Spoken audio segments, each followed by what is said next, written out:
अस्सलाम वालेकुम नाजरीन, उम्मीद है आपको हमारी वीडियोस पसंद आती होंगी। बर वक्त वीडियोस देखने के लिए सब्सक्रिप्शन के बटन को प्रेस करें और बेल आइकन को दबाना मत भूलें। आइए चलते हैं अपने बकिया हिस्से की तरफ। समर बट बता रहा था कि जाट रेजिमेंट के कमांडिंग ऑफिसर कर्नल वाडीकर की उम्र 30-32 साल है। इसकी हाल ही में शादी हुई है और वो कैंप में अपनी नई नवेली दुल्हन के साथ रह रहा है।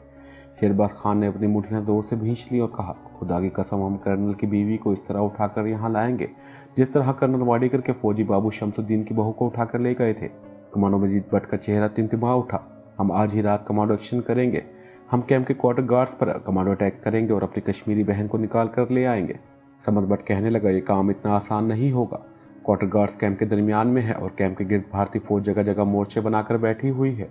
कमांडो शेरबाज ने कदरे बरहम होकर मजीद भट्ट से कहा, तुम अपने होशो हवास में कब आओगे?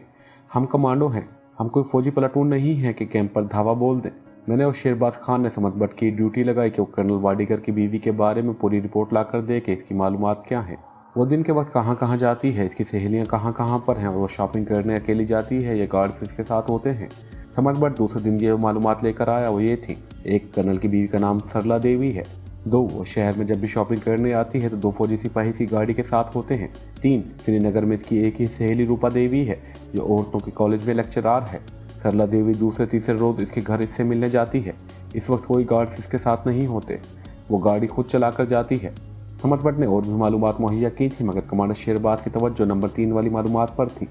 इसने समझ बट से पूछा, नूर बानो इस वक्त कहाँ है? समझ बट बोला, मेरे इत्तला के मुताबिक वो अभी तक कैंप के क्वार्टर गार्ड में ही है।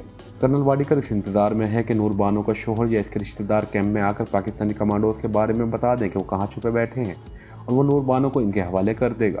शेरबाज ने समझ बट से कहा, ओके। समझ बट, कर्नल की बीवी रूपा देवी के मकान का मालूम करो कि शहर में किस जगह पर है और रूपा के घर कौन कौन रहता है। समझ बट दूसरे दिन वापस आने का कहकर चला गया। समझ बट की ज़बानी दूसरे रोज़ रूपा देवी के मकान के बारे में जो तफसीलात मालूम हुई वो ये थी कि रूपा देवी जो मकामी कॉलेज में लेक्चरार है, वो अपनी बूढ़ी माँ के साथ अपने क्वार्टर में रहती है। वो बेवा है। इसका मकान कैंप के जनूब में थोड़े फासले पर एक नई आबादी के शुरू में है और कर्नल की बीवी आमतौर पर शाम होने से ज़रा पहले वहाँ आती है। दोनों सहेलियाँ इकट्ठी बैठकर चाय पीती हैं, बातें करती हैं, अंग्रेज़ी और हिंदुस्तानी फिल्मों के गाने कैसेट प्लेयर्स पर लगाकर सुनती हैं और शाम होते ही कर्नल की बीवी सरला देवी वापस चली जाती है। इसके साथ कोई गार्ड नहीं होता, वो अपनी छोटी सी गाड़ी खुद ड्राइव करके आती है। इस दौरान मैंने अपने सांप दोस्त से भी मदद हासिल करने का फैसला कर लिया था। मैंने इसे लकड़ी की छोटी डब्बी में बंद करके अपने साथ ही रखा हुआ था। जैसा कि मैं पहले बयान कर चुका हूँ कि मेरा दोस्त सांप खुदा जाने बीमार था या इसको क्या हो गया था कि मेरे बुलाने पर भी नहीं बोलता था और अपना सर भी ऊपर नहीं उठाता था। मैंने शेरबाज से कहा, हम सांप को भी इस मिशन पर साथ ले जाएंगे, वो हमारे काम आ सकता है। शेरबाज खान सांप के ड्रामे को पसंद नहीं करता था। कहने लगा, जो काम मर्द कर सकते हैं वो सांप नहीं कर सकता। वैसे भी तमाशा मुझे पसंद नहीं है। मैंने कहा, आजमा कर देख लेने में क्या हर्ज है। कमांडर शेरबाज कमांडो मजीद भट्ट के साथ कमांडो ऑपरेशन के मंसूबे पर गौर कर रहा था। जैसे तुम्हारी मर्जी, वैसे मैं सांप को ले जाने के हक में नहीं हूँ। हमारा मंसूबा कर्नल वाडीकर की बीवी सरला देवी को इस वक्त अगवा करने का था जब वो अपनी सहेली रूपा देवी के घर आ रही हो या इसे घर आ चुकी हो या इसे घर से वापस जा रही हो। इस वक्त इसके साथ फौजी गार्ड नहीं होता था। शायद इसलिए नहीं होता था कि रूपा देवी का घर फौजी कैंप के करीब ही था और वो इलाका भारतीय फौज के जेर असर इलाका था। मैंने इन्हें गार में छोड़ा और खुद गार के बाहरी सी जगह आ गया जहां मैंने अपने दोस्त सांप को एक जगह छुपाया हुआ था। मैंने झाड़ियों में एक बड़ी अच्छी जगह बना दी थी। वहां सांप की डब्बी जरा सी खोल कर रख देता था कि सांप को ताज़ा हवा भी आती रहे। अगरचे मुझे मालूम था कि सांप को ऑक्सीजन की जरूरत नहीं होती। मैं झाड़ियों के पास बैठ गया, हाथ अंदर करके लकड़ी की डब्बी बाहर निकाली। वो आधी खुली हुई थी। इसे पूरा खोला तो देखा वो खाली थी, सांप इसमें नहीं था। मैंने ख्याल किया कि वो इधर उधर चहलकदमी करने या शिकार की तलाश में निकल गया होगा। मैंने खास तरह की सीटी बजाकर इसे आवाज़ दी। आवाज़ देकर भी पुकारा मगर सांप ना आया। मैं कुछ परेशान हुआ कि कहीं इसे कोई सपेरा ना ले गया हो, मगर इस तरफ कभी कोई गैर आदमी नहीं आया। कभी किसी सपेरे के बीन बजाने की आवाज़ भी नहीं सुनी थी। डब्बी मैंने झाड़ियों में ही रहने दी और ये सोचकर कार में आ गया कि रात को आकर फिर देखूंगा, तब तक सांप आ गया होगा। रात को भी मैंने झाड़ियों में आकर देखा, डब्बी इसी तरह खाली पड़ी थी। सांप कहीं नहीं था। मैंने इसे आवाज़ दी, मुंह से हल्की सी सीटी भी बजाई मगर सांप वहां होता तो आता। इसे तो जैसे ज़मीन निगल गई थी, रात गुजर गई थी। अगले दिन भी आकर देखा, सांप कहीं नहीं था। मैं समझ गया था कि सांप कहीं चला गया है और अब वो मेरे पास नहीं आएगा। मुझे इसे भूल जाना चाहिए। इसी रोज समझ बट ने आकर इतला दी, आज तीसरे पहर कर्नल वाडीकर की बीवी सरला देवी अपनी सहेली के यहाँ जाने वाली है। हम इसी खबर का इंतजार कर रहे थे। हमने फौरन अपनी कमांडो पार्टी तैयार की और ज़रूरी तफसीलात तय करने लगे। इस कमांडो पार्टी में शेरबाज था, मैं था और कमांडो मजीद भट्ट था। समद भट्ट ने इस पर एतराज़ किया, कहने लगा सिर्फ एक औरत को अगवा करने के लिए हमें इतना खतरा मोल नहीं लेना चाहिए। शेरबाज ने पूछा, तुम क्या कहना चाहते हो? वो बोला, मैं ये कहना चाहता हूँ कि इस मिशन के लिए मैं और कमांडो भट्ट ही काफ़ी हैं।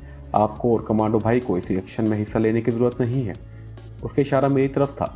इसकी वजह यह है कि वो सारा इलाका भारत का फौजी इलाका है, वहाँ किसी किस्म के भी हालात पैदा हो सकते हैं। कमांडो मजीद भट्ट ने भी समद भट्ट की तजवीज़ और इस ख्याल की तायद करते हुए कहा, समद भट्ट ठीक कहता है, इस मिशन के लिए हम दोनों काफ़ी हैं। मैं और शेरबाज सोचने लगे। शेरबाज ने कहा, ठीक है, हम बराह रास्त कमांडो एक्शन में हिस्सा नहीं लेंगे, लेकिन दूर रहकर निगरानी ज़रूर करेंगे। यही फैसला हुआ कि मैं और शेरबाज खान कर्नल की बीवी के अगवा में बाकायदा तौर पर हिस्सा नहीं डालेंगे, बल्कि कुछ फासले पर कमांडो ऑपरेशन की निगरानी करेंगे। समद भट्ट ने 2 और मुजाहिद साथी रखने का भी फैसला कर लिया है। इसकी इतला थी कि कर्नल की बीवी सहपैर को 3 और 4 बजे के दरमियान फौजी कैंप से निकलकर अपनी सहेली के घर की तरफ जाएगी।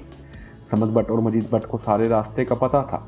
वो इसी इलाके के रहने वाले थे। फिर भी शेरबाज ने इनको साथ लिया और वारदात की जगह का मुआयना करने निकल पड़े। मैं भी इनके साथ था। हमने आम शहरियों वाला लिबास पहन रखा था। हमें देखकर कोई अंदाज़ा नहीं लगा सकता था कि हम जहाद कश्मीर के खतरनाक तरीन और जांबाज कमांडोज हैं, जहाँ कर्नल वाडेकर की बीवी की सहेली का क्वार्टर था। इससे कोई आधे किलोमीटर पहले बरसाती नाले का एक छोटा सा पुल आता था। बरसाती नाला खुश्क था। इस नाले के एक तरफ घाटी थी और दूसरी तरफ वीरान सा मैदान था, जहाँ जवार की ऊंची ऊंची फसील खड़ी थी। हमने कर्नल की बीवी को अगवा करने के लिए इस पुल का इंतखाब किया, क्योंकि लाजमी बात थी कि इस पुल का मोड़ मुड़ते वक्त कर्नल की बीवी गाड़ी की रफ्तार आहिस्ता करेगी। मैंने कमांडो मजीद भट्ट और समद भट्ट को पुल के दोनों जानिब 2 जगहें बता दी, जहां वो पोजीशन लेकर घात लगाकर बैठेंगे। एक मुजाहिद अचानक सड़क के दरमियान में आकर गिर पड़ेगा। सरला देवी गाड़ी को ब्रेक लगाएगी। इस दौरान कमांडो मजीद भट्ट और समद भट्ट अचानक निकलकर सरला देवी को इस तरह काबू करेंगे कि वो कोई आवाज़ न निकाल सके। फिर से इसकी गाड़ी से निकालकर खेतों की फसल में छुपी हुई अपनी जीप में ले आएंगे और वहां से इसे लेकर खुफिया कमी गाह की तरफ हम रवाना हो जाएंगे। इंसान प्रोग्राम तो बड़े सोच समझ कर बनाता है, मगर कुछ पता नहीं होता कि ऐन वक्त पर जाकर क्या से क्या हो जाए और सारा प्रोग्राम और सारे मंसूबे धरे के धरे रह जाएं और खुद आदमी की अपनी ज़िंदगी खतरे में पड़ जाए। लेकिन इस किस्म की बातों से घबरा कर हम अपना मंसूबा तर्क नहीं कर सकते थे। हमने पूरा सोच समझ कर नाप तोल कर मंसूबा तैयार किया और वापस आ गए। समद भट्ट को वहीं रहने दिया कि जिस वक्त कर्नल की बीवी को अपनी सहेली के यहाँ से जाते देखे तो फौरन हमें आकर इतला करे। कोई 3-3:15 बजे समद भट्ट ने आकर खबर दी कि कर्नल की बीवी सरला देवी अपनी सहेली रूपा देवी के मकान की तरफ चली गई है। वो अपनी गाड़ी में ही आई थी और इसके साथ कोई फौजी गाड़ी नहीं थी। हमने फौरन तैयारी शुरू कर दी। अभी दिन का वक्त था, कमांडो वर्दी पहनने की जरूरत नहीं थी। हमने छोटे हथियारों का असला यानी एक रिवाल्वर अपने पास जरूर रख लिया था। क्योंकि रिपोर्ट के मुताबिक कर्नल की बीवी के साथ कोई फौजी गार्ड नहीं आया था, इसलिए हम बड़ी आसानी से कर्नल वाडेकर की बीवी को वापस आते हुए अगवा करके ला सकते थे। हम एक ढकी हुई जीप में बैठकर जाए वारदात पर पहुंच गए। जीप हमने ऊंची फसल की ओट में एक तरफ करके खड़ी कर दी। खुद एक ऊंची जगह पर बैठकर बरसाती नाले के पुल को देखने लगे, जहां वापसी पर समद भट्ट, मजीद भट्ट और इसके दूसरे साथियों ने सरला देवी को उठाकर अपने कब्जे में करना था। हमने हर एक को समझा दिया था कि इसे क्या करना है। हम सबके पास भरे हुए ऑटोमेटिक पिस्तौल और कुछ फालतू मैगजीन भी थे, लेकिन हमें यकीन था कि फायरिंग की नौबत नहीं आएगी। अब हमें इंतजार करना था। ये काम बड़ा सब्र आजमा था। दिन ढलता गया। सूरज श्रीनगर की मगरबी पहाड़ियों के पीछे छुप गया। नाले के पुल के करीब ही हमारे साथी आमने सामने घात लगाकर झाड़ियों में छुपे हुए थे। वो हमें नजर नहीं आ रहे थे। कर्नल की बीवी सरला देवी की गाड़ी पुल पर आते ही एक मुजाहिद को निकलकर अचानक सड़क के दरमियान गाड़ी से कुछ फासले पर गिर पड़ना था। कर्नल की बीवी ने जल्दी से ब्रेक लगानी थी। इस दौरान दोनों जानिब से कमांडो मजीद भट्ट और समद भट्ट ने पिस्तौल हाथ में लिए निकलकर गाड़ी में घुस जाना था। कर्नल की बीवी को पिस्तौल दिखाकर काबू करना था और इसी गाड़ी को घुमाकर ऊंची फसल की तरफ ले आना था, जहां ऊंची जगह पर हम बैठे थे। गाड़ी में से कर्नल की बीवी को घसीट कर निकालना और इसे अपनी जीप में डालकर वहां से निकल जाना था। हमें बाद में इन्हें खुफिया कमीगाह पर मिलना था और इसके बाद कर्नल वाडेकर को इतला भिजवानी थी कि अगर वो अपनी बीवी को वापस लेना चाहता है तो शमसुद्दीन की बहू नूरबानो को हमारे पास पहुंचा दे और अपनी बीवी वापस ले जाए। अगर इसने 2 रोज के अंदर अंदर नूरबानो की इज्जत आबरू के साथ वापस ना किया तो इसी बीवी की लाश के टुकड़े इसके कैंप में पहुंचा दिए जाएंगे। ऐसा हमने करना नहीं था, क्योंकि कमांडो कभी किसी औरत पर, ख्वाह इसका ताल्लुक किसी मजहब से हो, खा वो दुश्मन की बीवी और महा बहन ही क्यों ना हो, कभी जुल्म नहीं करता, बल्कि इसका एहतराम करता है। हमारी नजरें सड़क पर लगी थी। समद भट्ट ने हमें बता दिया था कि कर्नल वाडेकर की बीवी जिस गाड़ी में आती जाती है, इसका रंग सुर्ख है और वो भारत की बनी हुई मारुति कार है जो छोटी होती है। अचानक दूर से हमें सुर्ख रंग की एक गाड़ी पुल की तरफ आती दिखाई दी। मैंने शेरबाज से कहा, मेरा ख्याल है ये कर्नल की बीवी की गाड़ी है। वो भी गौर से गाड़ी को देखने लगा। हमने ऑटोमेटिक पिस्तौल जेबों से निकालकर हाथों में पकड़ लिए थे। गाड़ी करीब आ रही थी। अभी दिन की हल्की हल्की रोशनी थी और शाम का अंधेरा पूरी तरह से नहीं छाया था। सड़क पर बर्फ साफ कर दी गई थी, सिर्फ ग्रीन बेल्ट पर कहीं कहीं बर्फ ढेरियों की शक्ल में मौजूद थी। गाड़ी करीब आई तो इसमें बैठी हुई एक सांवले रंग की साड़ी वाली औरत नजर आई। गाड़ी बरसाती नाले के पुल की तरफ बढ़ रही थी। जैसे ही वो पुल के करीब पहुंची, एक तरफ से हमारा एक मुजाहिद अचानक निकला और सड़क पर गिर पड़ा। गाड़ी को ब्रेक लगी और एन मुजाहिद के ऊपर आकर रुक गई। इसके साथ ही एक जानिब से कमांडो मजीद भट्ट और दूसरी जानिब से समद भट्ट चीते की तरह उछल कर आए और आते ही इन्होंने गाड़ी की खिड़कियों के शीशों को पिस्तौल के बट मारकर तोड़ डाला और चीख कर कहा, खबरदार। हमने देखा औरत अंदर से सहम कर एक तरफ हो गई थी। एक तरफ से मजीद भट्ट और दूसरी तरफ से समद भट्ट खिड़की के टूटे हुए शीशों में हाथ डालकर दरवाजा खोलने की कोशिश कर रहे थे। खुदा जाने दरवाजा लॉक था या वो घबराहट में थे। दोनों तरफ से कोई भी दरवाजा नहीं खुल रहा था। दूर कुछ लोग खड़े हो गए। औरत ने चीख मारी। मैंने शेरबाज से कहा, मुझे काम खराब होता नजर आ रहा है। शेरबाज ऊपर से नीचे मजीद भट्ट और समद भट्ट की तरफ देखकर हिजान खेद अंदाज में कह रहा था, जल्दी करो, क्या हो गया है तुम्हें। अचानक कैंप की तरफ से एक फौजी ट्रक आ गया। औरत की चीखों पुकार की आवाज पर ट्रक ने एकदम ब्रेक लगा दी।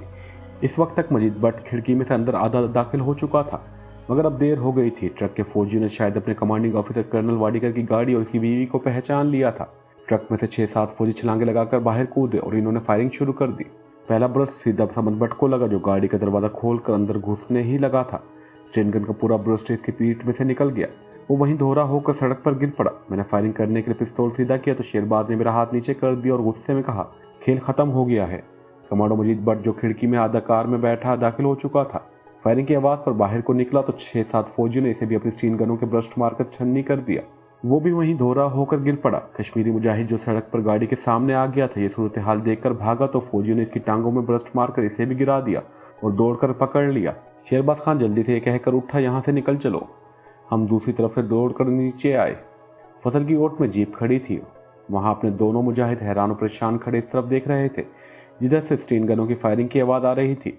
हमें अपनी तरफ दौड़कर आते देखकर वो जल्दी से जीप में बैठ गए। समझ गए कि मामला उल्टा हो गया है। हम भी जीप में छलांग लगाकर बैठ गए। वापस चलो जल्दी। जीप वहीं से पीछे को मुड़ी और सड़क पर शहर की तरफ दौड़ने लगी। शेरबाज खान ने अपना सर दोनों हाथों से थाम लिया। वह खुद परेशान था कि सब कुछ कैसे और क्यों हो गया। हमारे दोनों साथी शहीद हो गए थे, इनके बचने का सवाल ही पैदा नहीं होता था। स्टीन गनों के न जाने कितने ब्रस्ट इनके जिस्मों से पार हो गए थे। अगर हम इस वक्त फायरिंग कर देते तो हम अपने साथियों को तो नहीं बचा सकते थे, लेकिन खुद भी फंस सकते थे, क्योंकि ट्रक में से जो फौजी बाहर निकले थे वो मुसल्लह थे और इनकी नफरी भी बहुत ज्यादा थी। जीप शाम के अंधेरे में पहाड़ी कमी गाह वाली पगडंडी के पास जाकर रुक गई। मैं और शेरबाज वहां उतर पड़े। जीप हमें छोड़कर आगे निकल गई। हमने जीप में कोई बात नहीं की थी। अपने साथियों की शहादत से हमारे दिल बोझल थे। हम घाटियों से बचते हुए रात के बढ़ते फैलते अंधेरे में पत्थरों पर आहिस्ता आहिस्ता चल रहे थे। शेरबाज ने गमगीन आवाज में कहा, अल्लाह को यही मंजूर था। हमारी स्कीम पूरी सोची समझी हुई थी, मगर अल्लाह की मर्जी के आगे बंदा कुछ नहीं कर सकता। मैंने कहा, कमांडो मजीद भट्ट और समद भट्ट की लाशें वो लोग वहीं फेंक गए होंगे। हमें रात को लाशों को उठा लेना चाहिए। शेरबाज खान ने धीमे लहजे में कहा, दोनों की लाशों को भारतीय फौजी साथ ही ले गए होंगे। वो हमेशा ऐसा करते हैं कि अगर इनमें जिंदगी की रमक बाकी हो तो इनसे दूसरे कमांडो साथियों के बारे में पूछ-गुछ की जाए। अगर मुजाहिद शहीद हो चुके हों तो लाशों को पेट्रोल डालकर जला देते हैं। शेरबाज आह भर कर खामोश हो गया। हम अपनी कमी गाह के करीब आ गए थे। वो जैसे अपने आप से कहने लगा, समद भट्ट और मजीद भट्ट शहीद हो गए थे। 60-60, 70-70 गोलियां इनके बदन से निकल गई थी। मेरे खुदा, खैर कोई बात नहीं। हम कर्नल वाडीकर से अपने शहीद साथियों का बदला लेंगे। हम कल रात को पूरी कमांडो फोर्स के साथ फौजी कैंप पर अटैक करेंगे। जो होगा देखा जाएगा। कुर्बानों को भी निकाल कर ले आएंगे और कैंप को भी धमाकों से उड़ा देंगे। कमी गांव वाले गार के बाहर 3 मुजाहिद खड़े थे। हमें देखकर वो भी हमारे करीब आ गए। वो कमांडो ऑपरेशन का नतीजा सुनने के लिए बेताब थे। जब इन्हें कमांडो मजीद और समद भट्ट की शहादत का इल्म हुआ तो इन्होंने हाथ ऊपर उठा लिए, दुआए मगफरत की। एक मुजाहिद ने दुआए फातिहा पढ़ी। हमने भी हाथ उठा लिए थे। दुआए मगफरत के बाद शेरबाज खान वहीं एक तरफ बैठ गया। हम भी इसके पास बैठ गए। इसने अपने कश्मीरी मुजाहिदों का सारा हाल सुनाया और कहा, सबसे पहले हमें ये मालूम करना है कि हमारे शहीदों की लाशें इन लोगों ने कहाँ रखी हैं। हमें इन्हें यहाँ लाकर खुद दफन करना चाहिए। एक मुजाहिद ने कहा, हो सकता है हमारे साथी शदीद जख्मी हालत में हो और अभी जिंदा हों।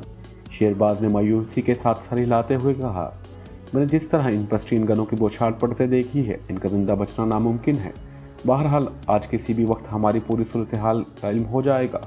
शेरबाज ने एक मुजाहिद की ड्यूटी लगाई कि वो पता करे कि हमारे शहीदों की लाशें अगर वो शहीद हो गए हैं तो कैंप में कहाँ पर रखी हुई हैं, और दूसरा ये मालूम करे कि बाबू शमसुद्दीन की बहू नूर बानो अभी तक क्वार्टर गार्ड में है या इसे किसी दूसरी जगह मुंतकिल कर दिया गया है। मुजाहिद अहकामात सुनकर उठा और खामोशी से एक तरफ निकल गया। शेरबाज खान मुझे लेकर गार के अंदर आ गया। रात का अंधेरा जंगल में छा गया था, गार में लालटेन रोशन थी। मैंने शेरबाज से कहा, अगर हम कैंप पर कमांडो अटैक करना चाहते हैं तो हमें कैंप में फौज की नफरी और असले के बारे में पूरी रिपोर्ट मिलनी चाहिए। हमें ये भी सुराग लगाना होगा कि कैंप में असले का जखीरा किस जगह पर है। कमांडो शेरबाज नमदे के फर्श पर दीवार से टेक लगाकर बैठा किसी गहरी सोच में था। इसने मेरी बात का कोई जवाब न दिया। मैंने भी आगे कोई बात न की। कुछ लम्हों की खामोशी के बाद शेरबाज आहिस्ता से बोला, हमारे वसाइल बहुत कम है। हमारे पास इतना असला नहीं है कि हम भारतीय फौज के कैंप पर हमला करके नूरबानो को वहां से छुड़ा सकें और कर्नल वाडेकर से अपने शहीदों को बदला ले सके। मैंने कहा, मेरा ख्याल है कि हमें शब खून मार कर कैंप में से सबसे पहले नूरबानो को निकालना चाहिए। इसके बाद हम कैंप को कमांडो अटैक से धमाकों से तबाह कर सकते हैं और स्कीम बनाकर कर्नल वाडेकर को भी हलाक कर सकते हैं। शेरबाज बोला, सबसे पहले हमें ये मालूम होना चाहिए कि नूरबानो कैंप में है या नहीं। रात हम सब ने बड़ी बेचैनी से गुजारी। हमारे दो बड़े तजर्बेकार और सीनियर कमांडो एकदम से हमसे जुदा हो गए थे।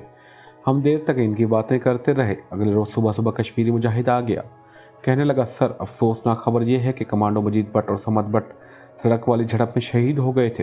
भारतीय फौज इनकी लाशों को उठाकर ले गए थे और इन्होंने पेट्रोल डालकर इन्हें जला दिया, बल्कि कैंप में ही गड्ढा खोदकर दफन कर दिया। दूसरी खबर यह है कि कर्नल वाडेकर हंगामी बुनियादों पर तबादला करवाकर अपनी बीवी के साथ बेंगलोर के फौजी हेडक्वार्टर में चला गया है। और शमसुद्दीन की बहू नूरबानो कहाँ है? शेरबाज ने पूछा। कश्मीरी मुजाहिद ने कहा, सर, नूरबानो को वाडेकर के हुक्म से ही श्रीनगर से रातों रात हेलीकॉप्टर में बिठाकर जम्मू रवाना कर दिया गया है, जहां से हमारी मोतबर इत्तला के मुताबिक इसे भी बेंगलोर के मिलिट्री हेडक्वार्टर की जेल में मुंतकिल कर दिया जाएगा। यह खबर हमारे लिए हैरान कुन थी। कर्नल वाडेकर का अपनी बीवी को साथ लेकर श्रीनगर से भाग जाना तो ठीक था, लेकिन इसने नूरबानो को बेंगलोर हेडक्वार्टर में किस लिए भिजवाया था? क्या वो वहां बैठकर नूरबानो को बतौर जयगमाल रखना चाहता था? यह बात हमारी अकल में नहीं आ रही थी। कश्मीरी मुजाहिद ने कहा, सर, नूरबानो का खामिद तो श्रीनगर में ही है। ये कर्नल इसकी बीवी को बेंगलोर के फौजी हेडक्वार्टर किस लिए ले गया है? शेरबाज बोला, यही बात मेरी समझ में नहीं आ रही। इसे कश्मीरी मुजाहिद को भिजवा दिया और मुझसे मुखातिब होकर कहने लगा, हालात ने बिल्कुल ही नया रुख इख्तियार कर लिया है। अगर वाकई नूरबानो को कर्नल वाडेकर बेंगलोर ले गया है तो हमें इसकी बादयाबी के लिए बेंगलोर जाना होगा, क्योंकि नूरबानो हमारी इज्जत और हुर्मत की अलामत है।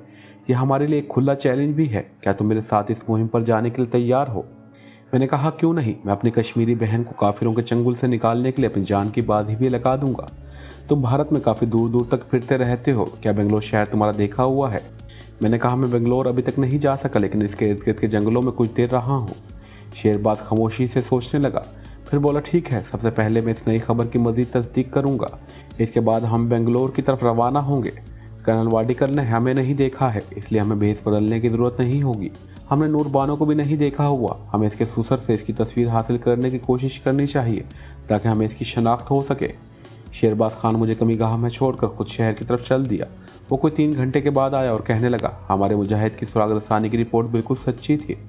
कर्नल वाडेकर अपनी बीवी को लेकर बेंगलोर जा चुका है और नूरबानो को भी इसके हुक्म से रातों रात जम्मू पहुंचाने के बाद एक फौजी तैयारे के जरिए बेंगलोर भिजवा दिया गया है।